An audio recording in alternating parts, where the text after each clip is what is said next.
Welcome, I'm Charles Brock. When I first started woodworking, I was a flatboarder, but then I saw the beautiful work of Sam Maloof, and it inspired me to become a sculptured furniture maker.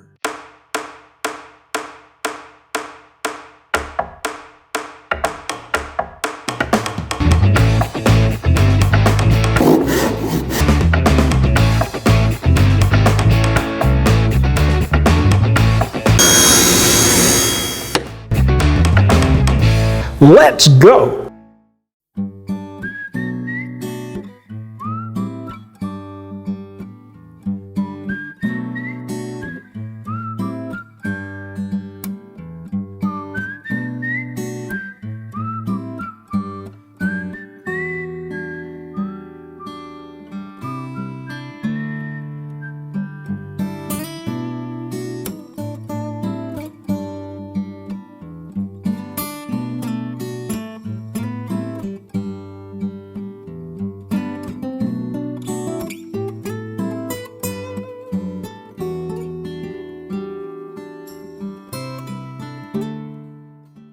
Now we're going to make some back legs. The back legs are pretty involved, but we'll just take it step by step. First, I want to talk about the parts of the back leg.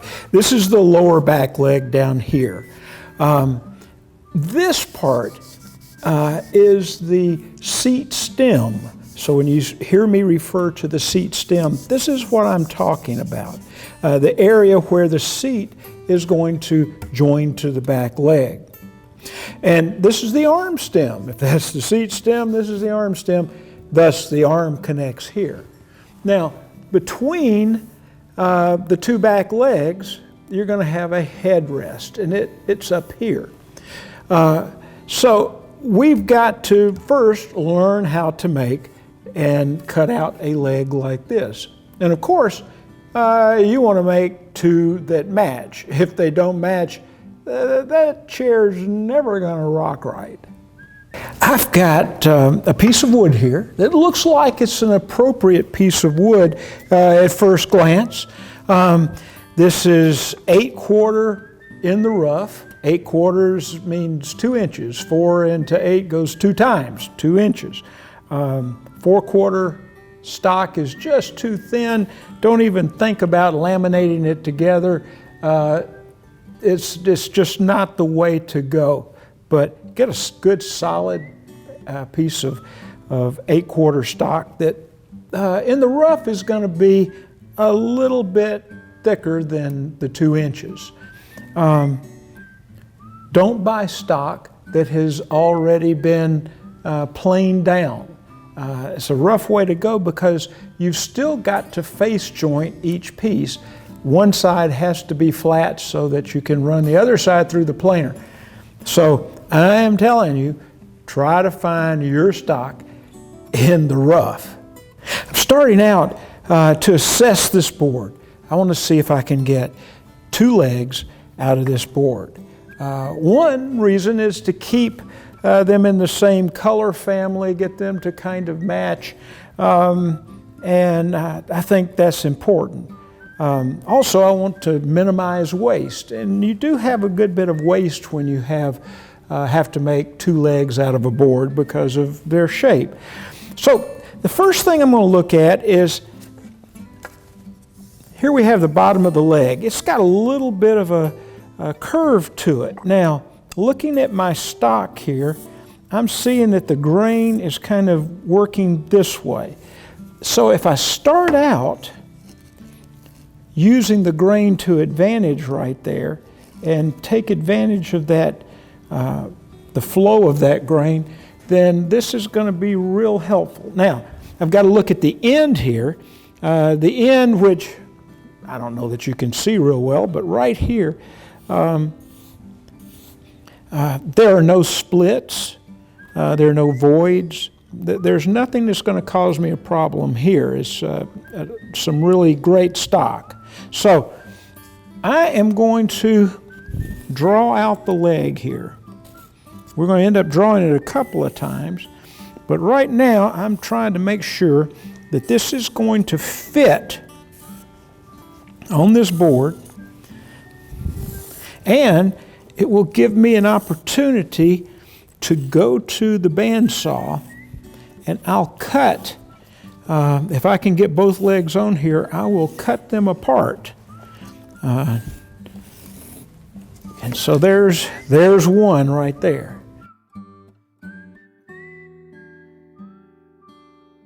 So I'm assessing the grain at this other end for the other leg, and it's moving this way. Now, one reason for looking at the grain so much is if I had grain going across, laid out the board and the grain was going across the lower leg down here, that would be a problem because it's liable to break. That would be a short grain situation. So I've laid out the grain here, and I know that this is a good orientation. Now I have got a crack back here. The crack kind of runs off in this direction, so it shouldn't bother the leg that I lay out right here. Now I want to move forward some because I also have a crack right down there, and I don't know really where that crack goes on the inside. I mean, we could get into this board and find that that crack is a fault that will ruin the leg. So I'm trying to push it as far forward as I can, hoping that I'm making a good decision.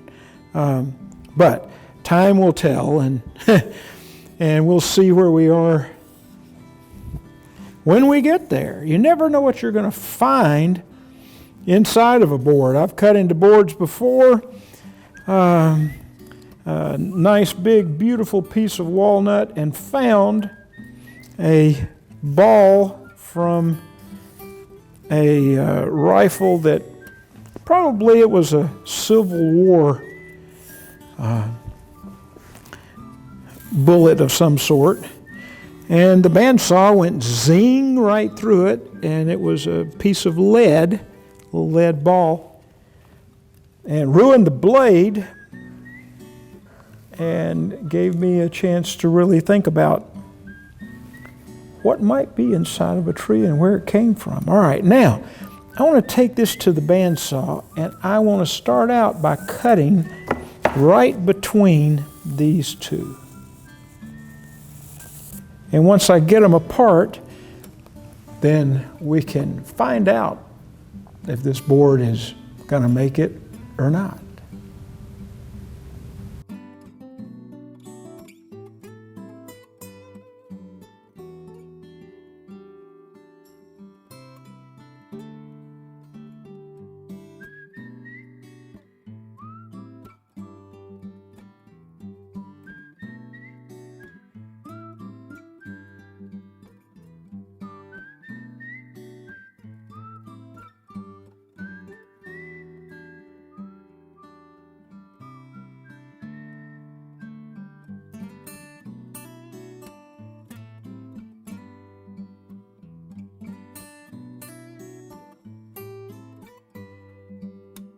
All right, so I've got them apart, but I've got a lot of extra material. Now, I don't want to get real close to the lines, but I want to cut off everything that'll keep me from taking it to the joiner and flattening one side, okay?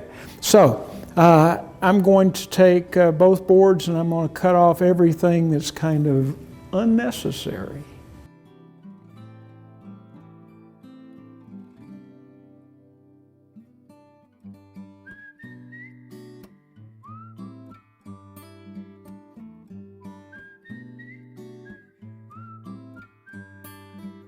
Every part's important, but this is very important. Almost every part has to go through face joining, and that's what we're going to do here.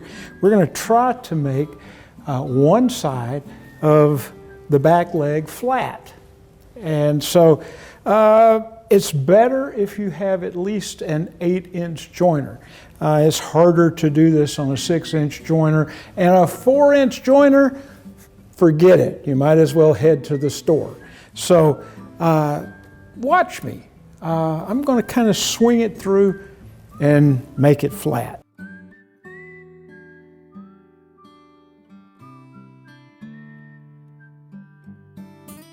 Now we need to plane it down to 1 3/4 inches. That's what I want for the thickness.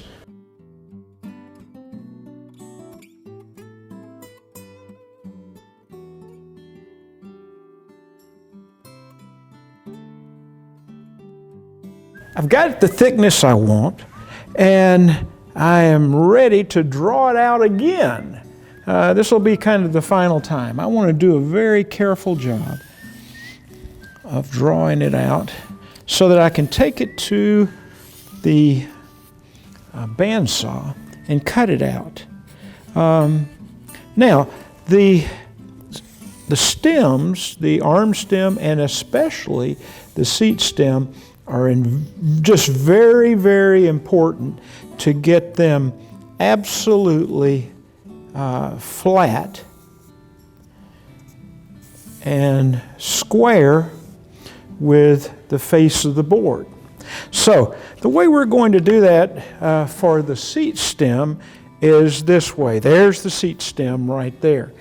I'm going to take this straight edge and very carefully extend the seat stem line.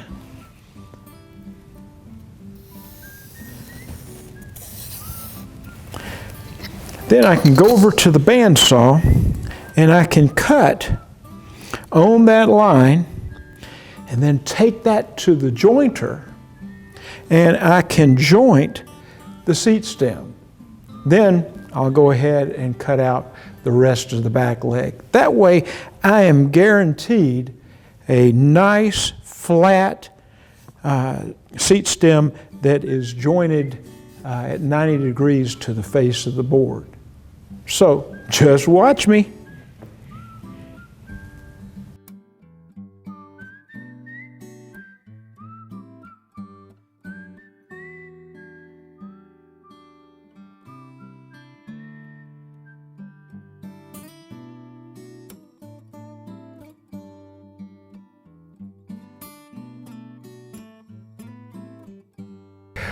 All of our work is paid off because the seat stem is square to the face of the board.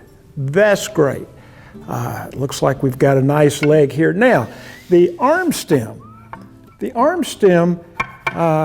is not perfectly flat. It's got bandsaw marks on it. So what do I need to do? I'm going to take the hand plane and I'm going to plane it flat.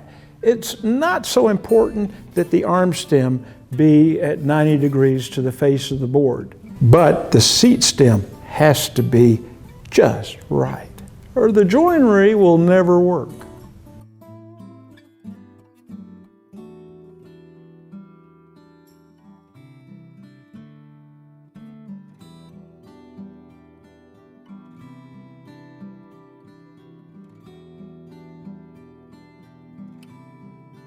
Now there's some basic marking out we need to do. We need to establish some reference points on an adder block and on our back leg so that we can attach the adder block consistently in the right place. But first, I want to show you a back leg with the adder block in place and kind of sculpt it around so you can know where we're going with this. Now, this is a leg on a cherry rocker that's under construction, and this is what is left of the adder block. What the adder block does is it provides the angle. When you add this on and you cut it or you rip it on the table saw at 6 degrees, then the adder block is where you start doing your layout for your dados, and it provides the splay for the back leg. This is how an adder block starts out, and we're going to glue it to the inside of the leg. But first, there are a couple of things that you need to look at with your your back leg. You've got it cut out now. You need to look and see, well, is there a knot, or is there something that could be a problem? Is there a good placement for that knot in an area that is going to be cut away? Well, if you'll watch the whole video, you'll see where we make those cuts, and you'll be able to do that. But we're going to glue this block to the inside, and so that it is flat across the seat stem. Let me show you how to lay that out. This is going to be a right leg, so let's start out by putting an R up here, and we know that's going to be a right leg. Now, if it's going to be a right leg, the block, the adder block, is going to go on the inside. So let's put an X here, and we know that's going to be the location of the adder block there. So how do we mark it out to make this work? Make your adder block 3 inches by 5 inches, and first thing we want to do is to measure. Half of that 5 inches is 2.5 inches, and I have got a little mark here, and I am going to make a center line all the way around.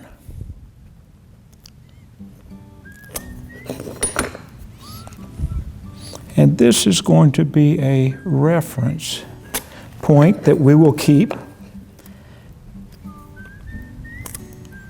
and refer to several different times. Now, to know where to put it here, this is going to be a right leg. So I put an R up at the top here. The block is going to go on the inside. And so I put an X back here so I know where the inside is. Now, I want to put a line, a center line for this seat stem right here. I want to measure across and see how long it is. It looks like it's about 4.5 inches. And so I'm going to make a little mark here at 2.25.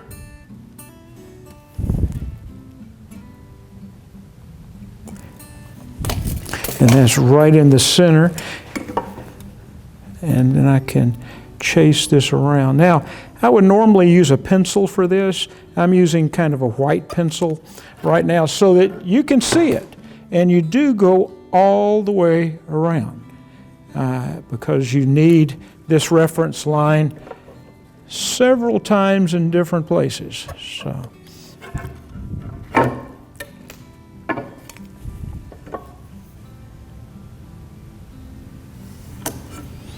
All right, so now I want to be able to glue this flat right there.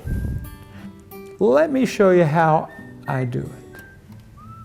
The white line that I have around here, the center line, and the center line right here, I want to use those for alignment. So there we go, that's how it's going to fit. Now, how am I going to hold all this together?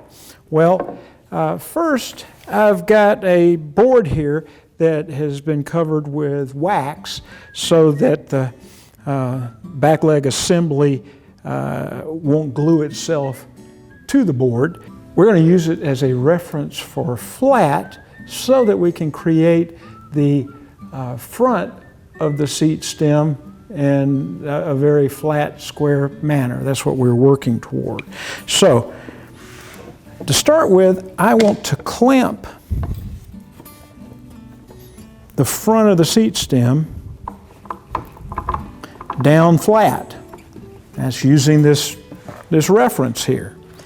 And now I've got my X right there, so make sure since it's a right leg that the block goes on the inside. And I've got my reference marks here. Now, all I have to do is apply some glue and some clamps, and I think we'll be good to go.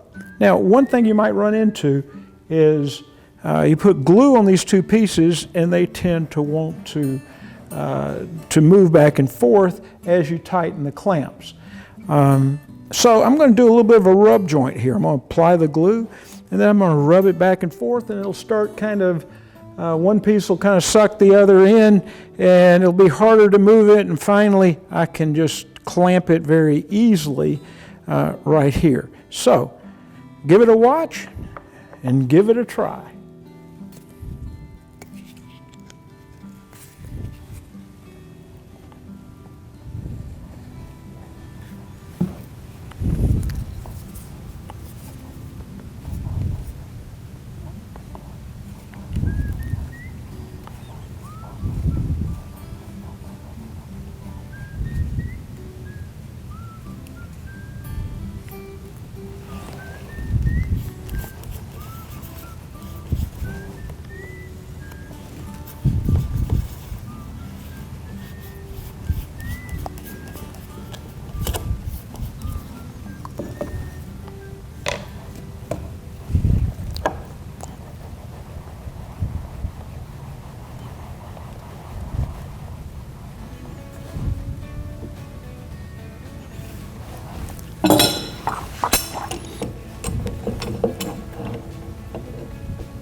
Now the whole idea is to make this flat, and so keep checking and making sure that it's not rising up on you or getting off the line. Now, you don't have to worry about this whole assembly staying on your workbench, because now you can pick it up and you can put it aside. This has been in the clamps for about 3 hours, and it ought to be, as some people say, good to go. Now we can prepare it for our joinery. All right, so we've got the adder block glued on, and before we make the rip cut for the adder block, we've got some cuts to make on the bandsaw, and we have some things that we need to add as points of reference. So right here, 3 inches down from the top, I'm going to put a dot, and then I'm going to put another little dot 6 inches further down. That makes 9 inches, so right there. So let's get that. Now, at 9 inches right here on the inside, this is going to be the bottom of what will become the headrest stem. Now 3 inches down from the top is going to give us the top of the headrest. So we have 6 inches right here between those 2 points. And then we have 3 inches at the top, and this is the area where we'll have the horns, or the ears, if you will, for the rocker. Now, to lay out these other spots, if we come, let's say, yes, exactly 1.25 inches from the outside, and we make a mark there, then we can lay out. And I'm going to make sure I have it exactly right. This is a very important measurement. I can't think of many more that are as important as this one in this project. And this is the outside of the leg here. And so you want to make a line from the top of the arm stem all the way to the bottom, or the reference point for the bottom of the headrest. And I'll show you in just a moment why that's important. And very important, the same thing from the outside right here. I'm going to lay out a line for the at the bottom of the leg. I'm going to make sure I can see this line when I get to the bandsaw. So at the bandsaw, I'm going to cut there and I'm going to come out before I get into this block here. Now, this is 1 1/4 inches.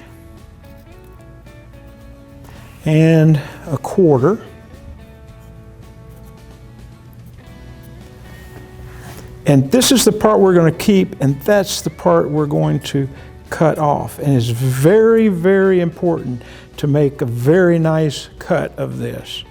Up at the top, what I want to do is make a nice sweeping curve here. This is 15 inches from the top of the arm stem to the reference point for the bottom of the headrest stem right here.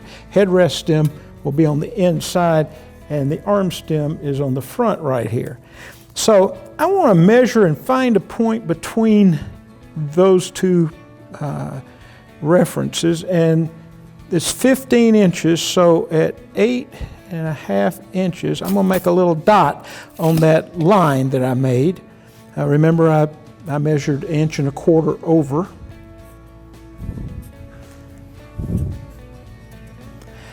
From here to here. All right, so I've got a dot right there, and I'm going to use a special kind of long marker, and I'm going to grow some more hands, I think, because this is always hard to do. And kind of hold this down, and my aim is to use this device that I have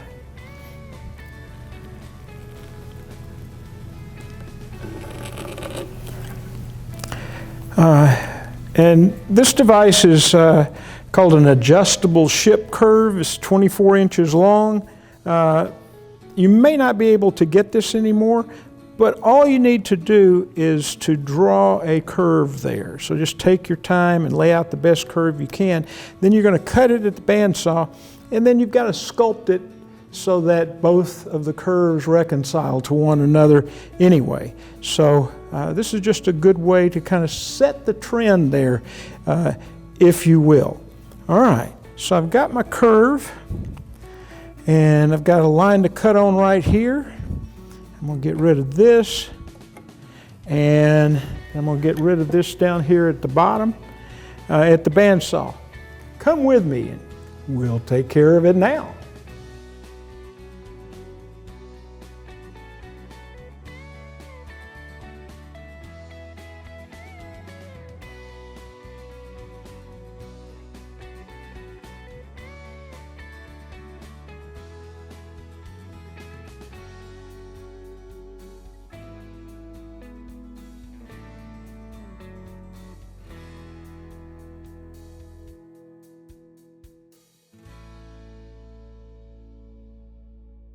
Now we have left 1.25 inches of thickness at the bottom of the leg. We've taken off some material on the inside of the leg to get that, and that's going to give us a nice little offset here at the seat stem, which we need for the joinery. And the other cut left us at its thinnest point with 1.25 inches of material from the outside of the leg, and we've got a nice little curve that heads up here toward the headrest stem. It's just right, and now we can go make our tapered rip at the table saw, and I'll show you how. This is the back of a right leg, and it's been properly prepared, and I've drawn a line from the top outside of the adder block to the inside bottom of the adder block on the back. Now, what that does, it provides kind of an orientation for the cut that we're fixing to make. You notice when I make that line perpendicular to the floor, we've got what's going to end up being some splay. So now let's go to the table saw and I'll show you how to set it up. Well, I am not a jig woodworker. I don't make lots and lots of jigs, but you really need a jig, a very simple one to make this rip cut and to make it over and over again. So what I came up with is I've got 2 pieces of 3/4 inch wood that are attached right here, and it's got a fence on both sides, and one side is labeled for the right leg and the other is for the left leg, and it's been cut at 6 degrees on one side before I attach the fences, and they're just screwed together. This jig has lasted me about 15 years. I know it's not pretty, but it's what I need for the cut. So the jig, we're going to do a right leg, and this is for the right leg right here, goes against the fence. Then we're going to place the face of the seat stem, we're going to place it flat down. And we're going to align those white lines that we use to attach the adder block to the back leg. We're going to align that to lines that are kind of across from each other on the jig itself. And we've got those in alignment. Now, I'm going to hold it in place, and I'm going to attach the back leg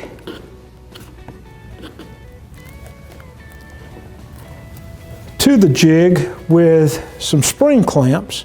Of course, I made a line with a Sharpie using a straight edge along my saw blade there, so I could have a line of cut. And then that white line, when I line everything up, should be headed in the same direction. So those are lines of orientation. Now, I have taken the fence and moved it over so that my cut will start on the front edge, top edge of the adder block. And if I keep my reference lines in the right place, have my lines of orientation correct, then now I've got the saw blade raised all the way up, and I've got a rip blade on here because this is a rip cut. I want to push the jig through the saw blade and be careful of it. Could be very close to hitting the clamp here in the back. If everything is aligned correctly, it's not going to hit it. Everything looks right. Here we go.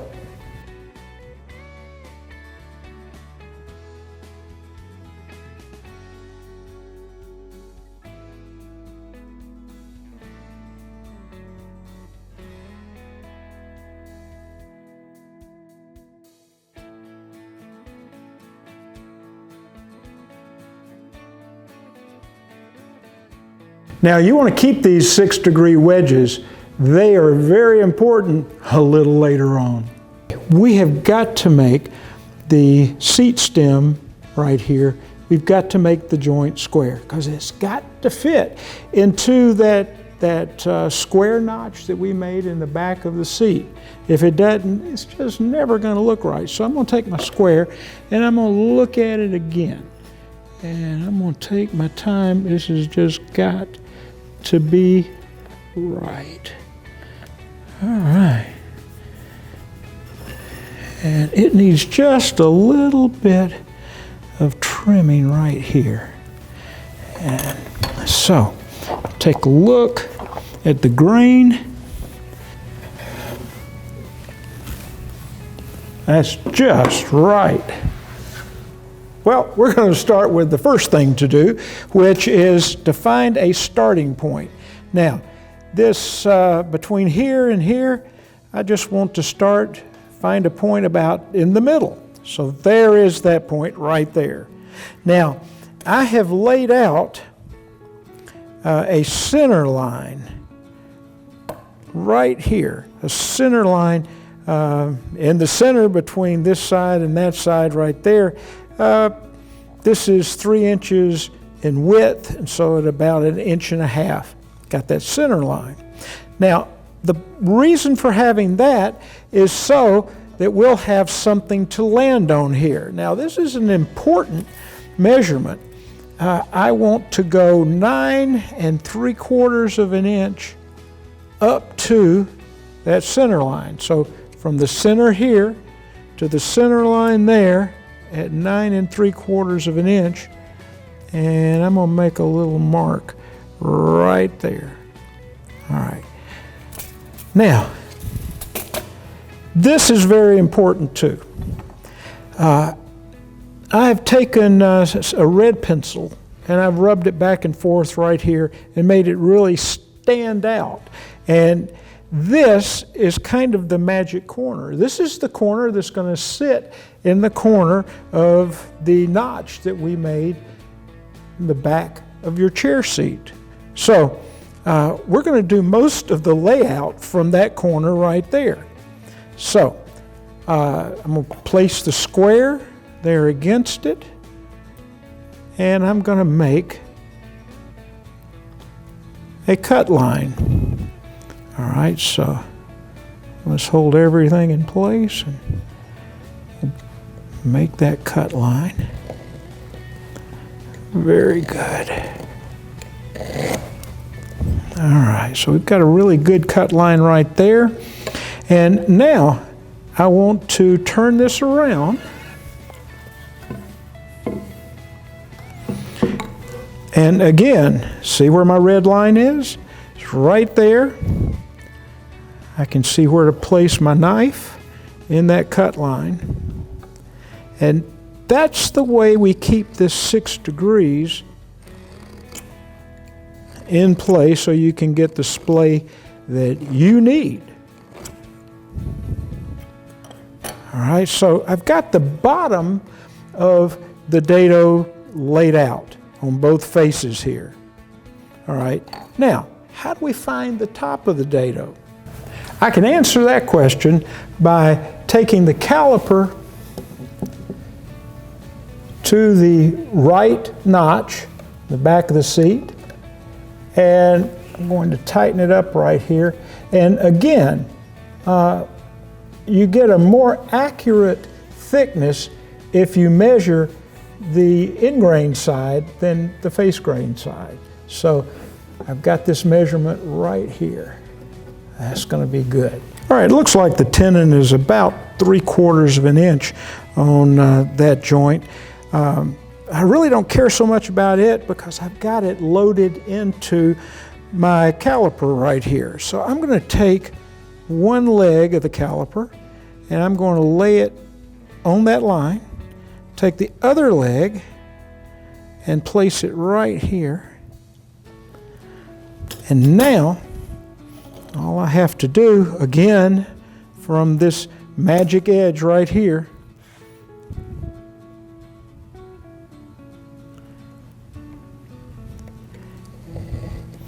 is make a nice cut line. And then I'm going to highlight it with a pencil again a little bit so that you can see it, and so I can see it.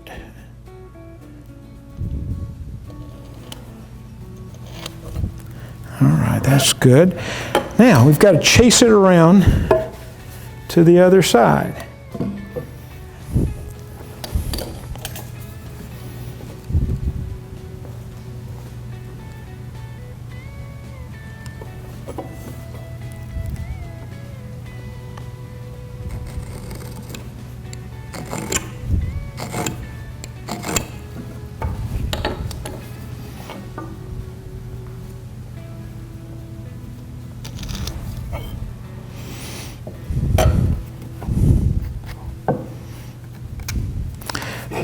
Now, we're actually going to be sighting the joint on this side. So, I'm going to give myself some lines to look at.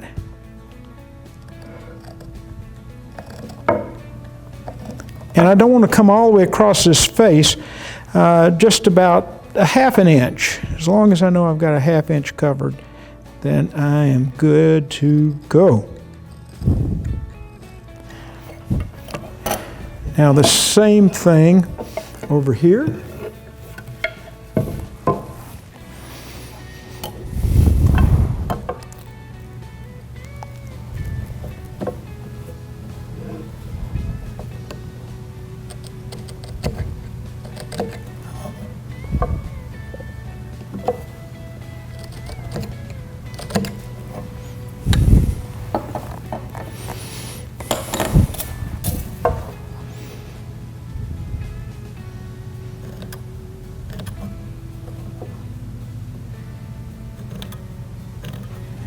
Okay, giving myself something to look at here.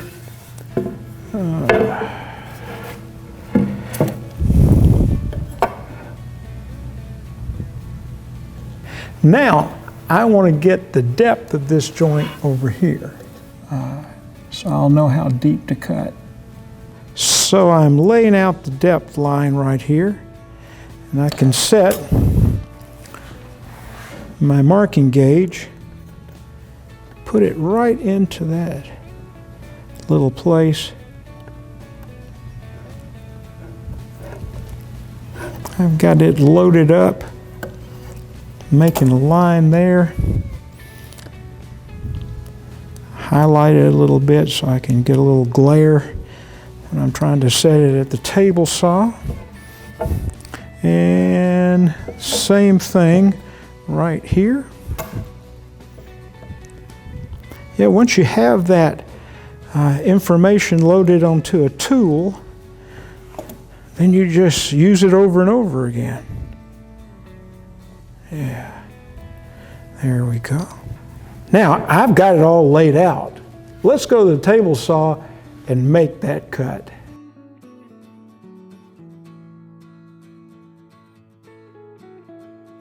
Woodworkers, it's time for an open and frank talk about OR. Outriggers. Yeah, an outrigger can help you hold this end of the leg up while you make your cut. So this is what I found to be a really good outrigger for this project. It's about 2 3/8 tall. It's 1 7/8 wide, and it's 1.5 inches in thickness across the top of the beam there. And then all you have to do is attach a little backer board here and just put some sandpaper on it, and it'll help keep it in place. When you put it in place, you're going to put it under the leg and then use a clamp like that to hold it up. And now you don't have to worry about this end drooping. So I'm glad we had that frank and open talk. Just like I've done before, I'm going to raise the blade a little bit at a time till I hit the bottom of the line. So let's get started.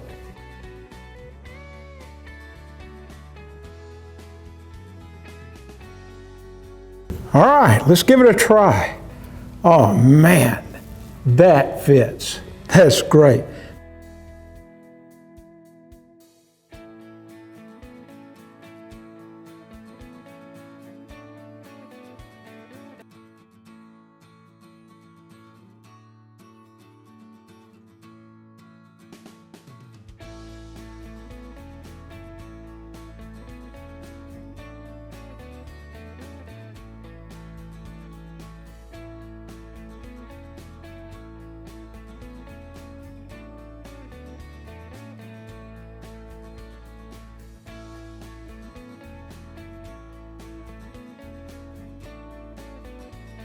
To attach the back legs, first we've got to make sure that the joint is pulled all the way up. So if you will put some clamps on there and try to keep them out of the way of where you're going to work if possible, pull the joint up, then we can put the screws in. So what I'm doing right here is I made myself a little go stick, and I'm going to place it at the end of the tenon and draw a line that's going to be perpendicular to that tenon, And so I've done that right there. And at 1/2 inch, that's where the first screw is going to go. And 7/8 from there is where the second screw is going to go. Then I take my awl, and all or nothing, but it's better with the awl. And I like this birdcage awl. If you ever have a chance to get a good one, you can kind of ream the hole out, makes a better target for drilling. And so let me get my drill.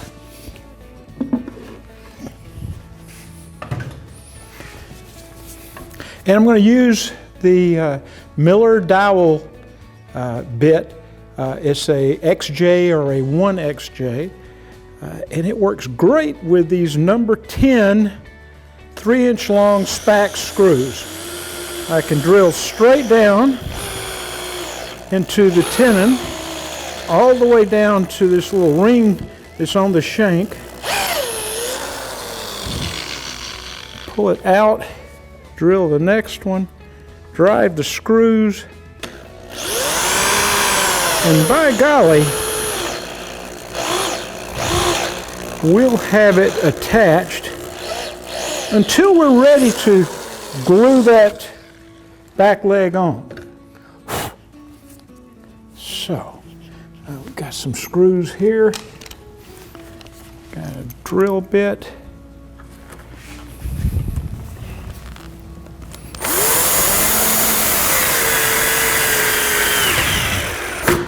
There's one.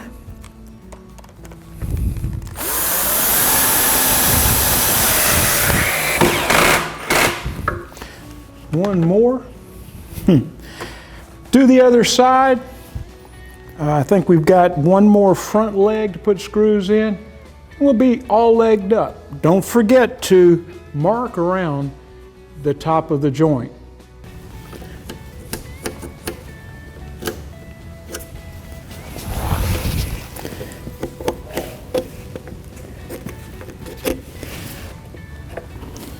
All right.